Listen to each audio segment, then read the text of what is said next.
सनातनी क्या है आप? थोड़ा उस बारे में बताएं ना। सर मैं सनातनी नहीं हूँ, मैं आपको बता रहा हूँ। ठीक है, तो ठीक है, सनातनी आप नहीं है। सनातनी नहीं है तो आप सनातन धर्म में बोर्न हुए हैं, आपने सनातनी बॉर्न धर्म नहीं हुआ सर, सनातन बॉर्न नहीं हुआ। नहीं हुए। छात्रावास में पढ़ा, किस छात्रावास जिसे आश्रम बोलते हैं अच्छा हमारे यहाँ।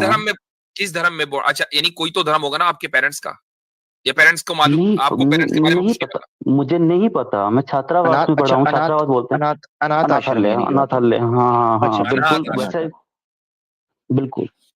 ये जो ठीक है, तरीका मैंने है ना, वहां से पढ़। देखें होता ये क्या नया है, है, ये नया है। ठीक। ये नया पैतरा निकाल कर लाए हैं। वो पैतरा इसलिए कि भाई अगर कहेंगे माँ बाप का घराना ये था या माँ बाप का धर्म ये था, तो चलो हम सर फिर उसको ले आएंगे। आप हाँ, आप बेइज्जती करना चाहते हैं कर ठीक है। लीजिए, चलो ठीक है सर, नहीं ठीक है सर। बेइज्जती नहीं अरे कर रहे हैं, बेइज्जती नहीं कर रहे हैं, लेकिन ये चूंकि एक अब किसी की रेयरेस्ट। मजबूरी का तो मजाक बनाना भी तो गलत है सर। अरे भाई, इतना इमोशनल कार्ड ना खेलो यार।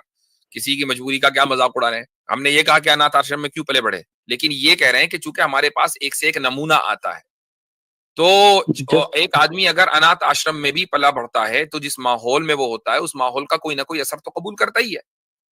तो मुझे एक बात हाँ वो बताओ है। कि जब आप बड़े हो रहे थे तो आपने किसी रिलीजन के बारे में सोचा?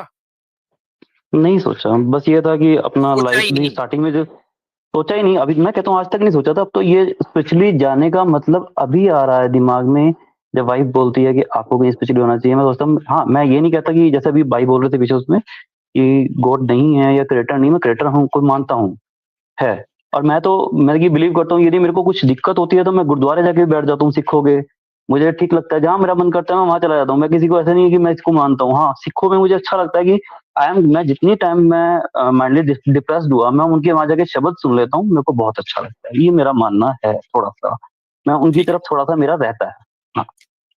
ठीक है, सही है। तो आपकी वाइफ जो है वो मुसलमान है, आप ये कह रहे हैं, और वो ये कह रही है कि आप कन्वर्ट हो जाएं, इस्लाम कबूल कर लें, राइट? हाँ, मतलब कि वो मुझे कहती है कि आप अपने स्पिरिचुअली थोड़ा सा एक तरफ ध्यान लगाओ अपना। तो ठीक है, आप इस्लाम कबूल कर लें, क्या मसला है? नहीं तो सर, तभी तो क्वेश्चन पूछने आया हूँ सर, क्योंकि बहुत सारे क्वेश्चन दिमाग में आते हैं। तो क्वेश्चन तो बहुत सारे हैं, लिस्ट तो बहुत लंबी है, बट मैं तो जस्ट हाँ, अभी फर्स्ट हाँ। क्वेश्चन मेरे दिमाग में था तो मैंने जी, पूछ लिया। जी, क्वेश्चन तो जी, जी, बहुत आते बुखारी। हैं, हम हाँ, दोनों की आपस बुखारी। में डिबेट होती है। हाँ, बुखारी हदीस नंबर क्या है जी? और बुखारी नहीं, मेरा तो नॉर्मल सा क्वेश्चन है सर। मेरे अच्छा, को अच्छा, ठीक है, हदीसों के ठीक बारे है, में, मेरा तो ठीक बस एक क्वेश्चन छोटा सा है कि एक जी, इंसान मैंने जो लिख के रखा है, जैसे मैं भूल ना जाऊं। एक इंसान 70 या 80 ईयर्स जीता है, बट उसको वही वाला। हजारों साल हजारों हम्म, साल कब्र में क्यों रहना पड़ता है सर? मुझे नहीं पता वही वाला कौन सा है। आपके पास ठीक है। भी आंसर है तो एक प्लीज। आदमी यानी 70-80 ईयर की एज में मर गया, अब वो हम्म। हजारों साल कब्र में रहेगा, ठीक है? फिर उसको उसको फाइनल स्टैंड सबसे, मतलब कि इतना वेट करने के बाद मिल रहा है, तो मतलब कि हजारों साल भी हो सकते हैं कि अभी हमें पता नहीं कयामत कब आनी है। तो मतलब कि ये सही है कि एक बंदा सिर्फ 70 ईयर्स के लिए इस धरती पे आता है, उसके बाद उस कब्र में रहता है, वेट कर रहा है कि वो। ठीक है, तो देखें आपके सवाल का जो जवाब है वो ये जी। है कि अगर एक आदमी कब्र में जाके, जब हमने उसको कब्र में उतार दिया, अब वो टहल लगा रहा, कभी इधर जा रहा कभी उधर जा रहा, जॉब भी कर रहा है, खाना भी खा रहा है, मस्तियां भी कर रहा है, गम भी है, उसको खुशी भी है, हर तरह की शादी भी कर रहा, बच्चे भी पैदा कर रहा, सारे काम हो रहे हैं, उसी टाइम में है जिस टाइम में हम हैं, ठीक है? तो अब आप ये कहेंगे यार इधर ऊपर तो रहा 70 साल, नीचे रहा 70,000 साल, ये क्या बात हुई? तो अब, और वो भी सारे काम जो है फिर इतनी मेहनत के उस गड्ढे में ही कर रहे हैं उसको, तब तो आप ये कह सकते हैं। लेकिन अगर एक आदमी कब्र में जब लिटा दिया गया और उसको सुला दिया गया, अब वो जब हम्म, सो गया, मसलन अगर मोमिन है तो उसकी नींद तो ऐसी है जैसा कि आप रात को 8 घंटे सोते हैं, सुबह उठते हैं थके हारे, आप सोए, सुबह उठे तो आपको पता भी नहीं चला कि 8 मिनट सोए थे कि 8 घंटे सोए थे। और अगर वो हम्म, काफिर है तो वो भी सोएगा, लेकिन वो करवटें बदल के सोएगा, उसको थोड़ा एहसास होगा। तो लेकिन सोना दोनों को है। तो जब दोनों की आंख खुलेगी तो अपने आप को वो कयामत के दिन में पाएंगे। कयामत का एक दिन होगा जो सबके लिए है इंसाफ का। अब मुझे एक बात बताएं कि जब हम उठेंगे कब्र की जिंदगी से तो क्यों उठेंगे? इंसाफ के लिए उठेंगे ना। ये है ना कॉन्सेप्ट, हाँ जी। इंसाफ के लिए उठेंगे, इंसाफ जी। होगा। अच्छा, अब हम्म। आपका मसलन किसी ने सामान चोरी कर लिया जी। और आप का मसलन आप बूढ़े हैं 80 साल के, जिसने चोरी किया वो है 20 साल का, आप अगले दिन निमट गए। वो जो है वो निपटेगा अभी 40-50 साल के बाद।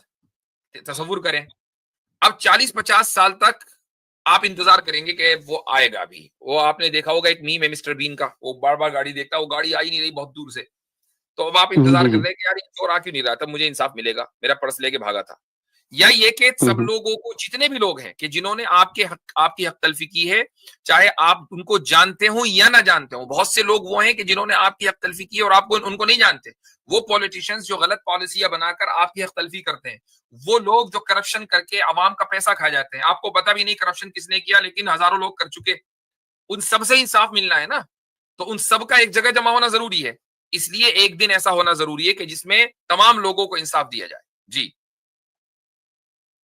नहीं, वो ठीक है सर, लेकिन आपने सही बोला है कि वो जो सोए रहेंगे तो नॉट नॉट वो कॉन्शियस नहीं होंगे, मतलब कि अंदर की वो जैसे मरने के बाद, जो कई बार मैंने कईयों के मुंह से सुना, मौलवियों के यहाँ फिर कईयों से, कि वो खेलते हैं, आपस में बातें करते हैं, तो वो कॉन्शियस नहीं होंगे, बिल्कुल से सोए हुए होंगे। देखिए, ये ऐसा ही है ना कि हम इसका तजुर्बा हम उसको एग्जैक्टली एक्सप्लेन नहीं कर सकते, क्योंकि आपको ना मुझे किसी को भी उसका तजुर्बा नहीं है, लेकिन उसको एक मिसाल से समझा सकते हैं। वो मिसाल ये है कि जब हम सोते हैं ख्वाब में, तो हम ख्वाब देखते हैं, कुछ अच्छे ख्वाब भी आते हैं, डरावने ख्वाब भी आते हैं, दोनों तरह के ख्वाब आते हैं। अच्छे ख्वाब आते हैं तो हम हुँ, इंजॉय करते हैं। एक बच्चे को आप देखें सो रहा है, तो बाज मरता उसके चेहरे को पे स्माइल आएगी, वो हुँ, हंसेगा। हुँ। तो वो जो है एक अलग सी वो एक दुनिया में है, जहां उसको कोई अच्छा सा ख्वाब आया, वो हंस रहा है। ऐसा ही इंसान है, बाज मर्तबा वो मुस्कुराता है सोते हुए, आप उसको देखें, बाज मर्तबा उसके चेहरे के ऊपर जो है डर के आसार होते हैं, वो ख्वाब देख रहा है। तो इसमें ओके। क्या मसला है? नहीं, मसला सर जब तक कंफर्म नहीं होगा तो मसला ही रहेगा ना वो तो। अब कंफर्म हो गया? हाँ, हाँ, ठीक है सर, ठीक, ठीक है, चले। ओके, ठीक है इसके सर, अलावा और लेटर कुछ? आपको सलाम। जबरदस्त चले ठीक। माशाल्लाह। अभी अभी पसंद तो कोई नहीं है, मतलब कि अभी मैंने ऐसा कुछ राइट नहीं किया, तो होंगे तो बहुत सारे होते हैं दिमाग में, बट प्रॉपर वे चले, में अब आपका आप टाइम ज़्यादा नेक्स्ट वेस्ट ना टाइम जो करके। है ना आए तो इसी नाम से आइएगा। उसकी वजह यह है कि हमें इन्वेस्टिगेट करना पड़ता है। बाज मर्तबा लोग अपनी आइडेंटिटी छुपा कर तो आते हैं, अपनी फिलोसफी भी छुपा लेते हैं। तो ऑब्वियसली बात है कि अगर आप अपनी फिलोसफी छुपा लेंगे, ऐसा नहीं कि हमें आपकी फिलोसफी की जरूरत है अपनी बात को साबित करने के लिए, लेकिन ओके, बाज मर्तबा ऐसा होता है कि अंधेरे को, अगर आपको उजाले को साबित करना है ना, तो लोगों को फिर अंधेरा दिखाना पड़ता है, तो तभी तो वो उजाला देखेंगे, कहाँ इसको उजाला कहते हैं। तो ये है जरूरी, इसलिए आपसे पूछा था, तो आप उसको माइंड न करें। Okay, okay, thank you sir.